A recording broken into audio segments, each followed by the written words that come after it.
Hello, this is lesson number 2 non profit organisations. Non profit organisations का मतलब जैसे ही हमारे पास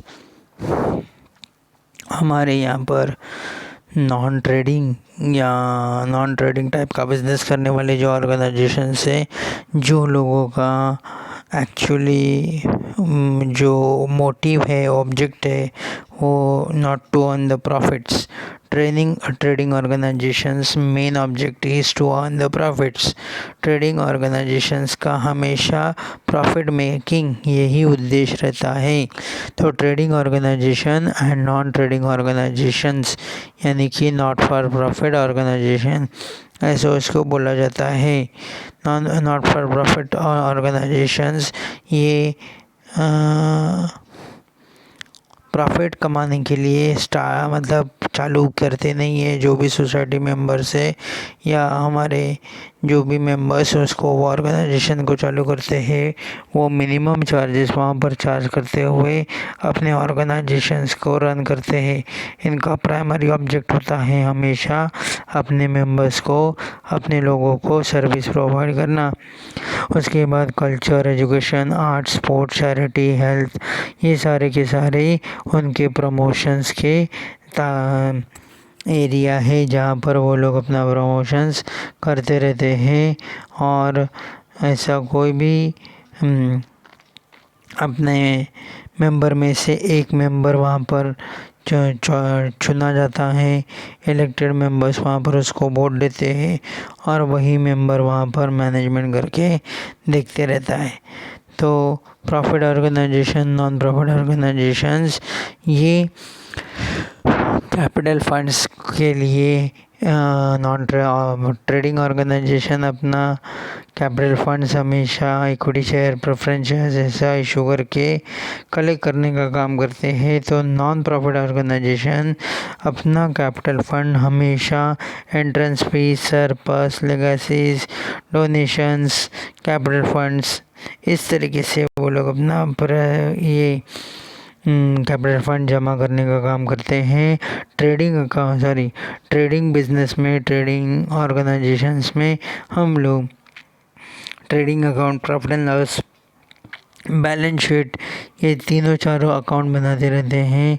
तो नॉन ट्रेडिंग ऑर्गेनाइजेशन हमेशा सिर्फ 2-3 ही अकाउंट्स को प्रिपेयर करता है: receipt payment account, income expenditure account and balance sheet. ठीक है, इस तरीके से हम लोगों को ये नॉट फॉर प्रॉफिट कंसर्न्स के बारे में देखना है। रिसिप्ट एंड पेमेंट अकाउंट को मैं ज़्यादा कुछ एक्सप्लेन नहीं करूँगा क्योंकि ऑलरेडी हम लोगों ने 11th स्टैंडर्ड में इसके बारे में पढ़ाई किया हुआ है। रिसिप्ट एंड पेमेंट का मतलब डे टू डे ट्रांजैक्शन जो होगा वो सारा का सारा ट्रांजैक्शन हम लोग यहाँ पर रिसिप्ट एंड पेमेंट अकाउंट के ज़रिए प्रिपेयर करके उसके अंदर रिकॉर्ड करने का काम करते हैं। रिसिप्ट एंड पेमेंट अकाउंट ये हमारा रियल अकाउंट है। इसके अंदर credit transactions are not recorded in receipt and payment account. Receipt and payment account is a summary of cash and bank transactions. इसके अंदर सिर्फ और सिर्फ कैश और बैंक के ट्रांजैक्शन ही लिखे जाते हैं। इसका फॉर्मेट हम लोग ने देखा है। डेबिट साइड का जो है वो रिसिप्ट है और क्रेडिट साइड में हम लोग हमारा सारा में क्या बोलते हैं इसको, पेमेंट्स के बारे में ट्रांजैक्शंस रिकॉर्ड करते रहते हैं। ठीक है, टाइप्स ऑफ रिसिप्ट के बारे में बात करेंगे तो कैपिटल रिसिप्ट है और रेवेन्यू रिसिप्ट है।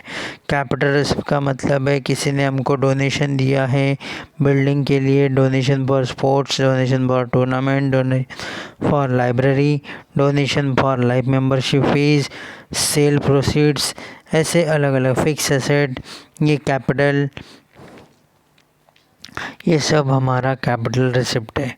ठीक है, उसके बाद रेवेन्यू रिसिप्ट मतलब subscription, rent, locker rent, interest received, ये सब हमारा रेवेन्यू रिसिप्ट है।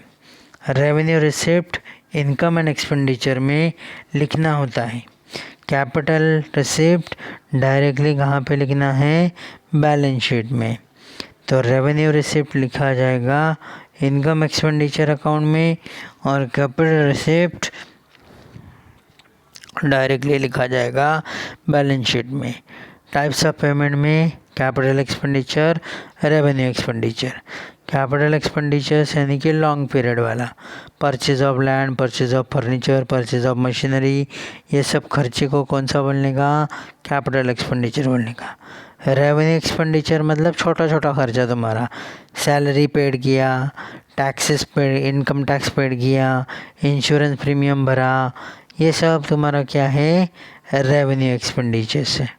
ठीक है, तो ये देखो अभी यहाँ पर अभी हमारा रिसिप्ट पेमेंट का फॉर्मेट, रिसिप्ट पेमेंट का फॉर्मेट हम लोगों ने यहाँ पर लास्ट ईयर पढ़ा था, फिर से एक बार देख रहे हैं। रिसिप्ट साइड मतलब हमको मिलने वाला पैसा, यानी कैश कम से अगर हमारे पास है कोई भी तरीके से, तो हम लोगों को उसको डेबिट साइड में लिखते जाना है। वो प्रीवियस ईयर का होने दो, करंट ईयर का होने दो, कि नेक्स्ट ईयर का होने दो। ठीक है, तो वो balance sheet receipt and payment के डेबिट साइड में यानी रिसिप्ट साइड में लिखते जाना। उसके बाद पेमेंट साइड अगर देखेंगे, यहाँ पे प्रिंटिंग मिस्टेक है, तो पेमेंट साइड अगर देखोगे तो क्रेडिट साइड लिखना।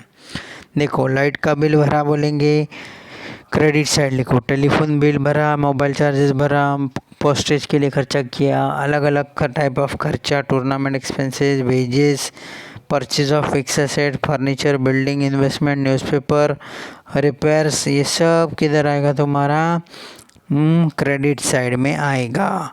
और इसको जब भी बंद करोगे तो कैश इन हैंड बोलना, कैश एट बैंक बोलना। क्रेडिट साइड में अगर बैलेंस आएगा तो देखो बैलेंस कैरिड डाउन करके लिखा है, वो बैलेंसिंग फिगर है, cash in hand, cash at bank करके लिखा है। अगर वही बैलेंस हमारा डेबिट साइड में आएगा तो टू बैलेंस कैरिड डाउन करके लिखा है सबसे लास्ट, उसको बोलने का bank overdraft.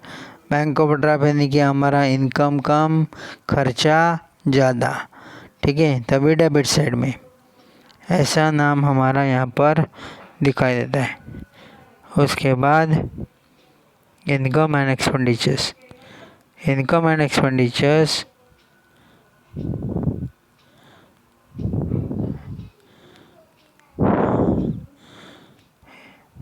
Income and expenditure हमारा नॉमिनल अकाउंट है। इनकम एंड एक्सपेंडिचर अकाउंट हमारा नॉमिनल अकाउंट है।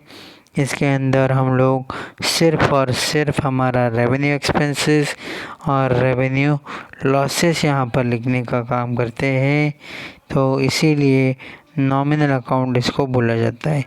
इसके अंदर हमारा करंट ईयर का ही एक्सपेंसेस और करंट ईयर का ही हमारा इनकम लिखा जाएगा। नेक्स्ट ईयर, लास्ट ईयर, इसका कोई भी खर्चा हम लोग इसको में लिखने वाले नहीं है।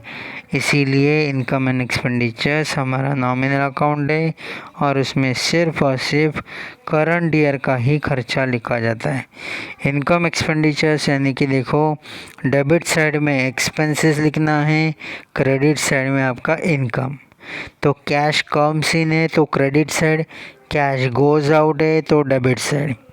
ठीक है, रिसिप्ट एंड पेमेंट का ठीक उल्टा लिखना है, रिसिप्ट डेबिट में है, कैश कम सीन। हाँ, इनकम एक्सपेंडिचर में कैश कम सीन कौन से साइड में है, क्रेडिट साइड में। ठीक है, ये ध्यान में रखना।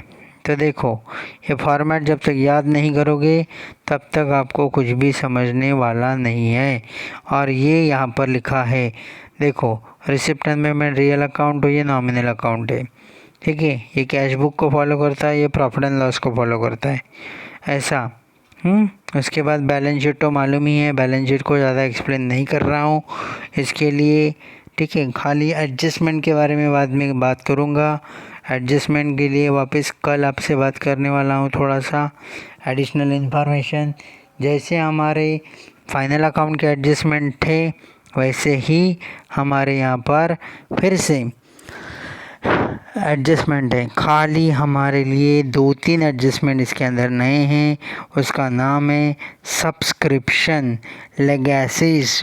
ठीक है, उसके बाद एंट्रेंस फीस, ऐसे जो सिलेक्टेड है, स्पेशल फंड्स। ठीक है, हाँ, स्टॉक ऑफ स्टेशनरी, ऐसे जो हमारे कुछ खास है, life membership fees, sale of asset, ये खास हमारा जो एडजस्टमेंट है इसके बारे में हम लोग कल के क्वेश्चन में डिस्कस करने वाले हैं। तो आज मैं बैलेंस शीट तक आके यहाँ पर रुक जाता हूँ। बैलेंस शीट का फॉर्मेट भी देख लेना है, अच्छे से याद कर लेना है। अभी पढ़ाई चालू रखो, ठीक है। जो नहीं समझेगा मुझे पूछते जाना है, ठीक है। Thank you.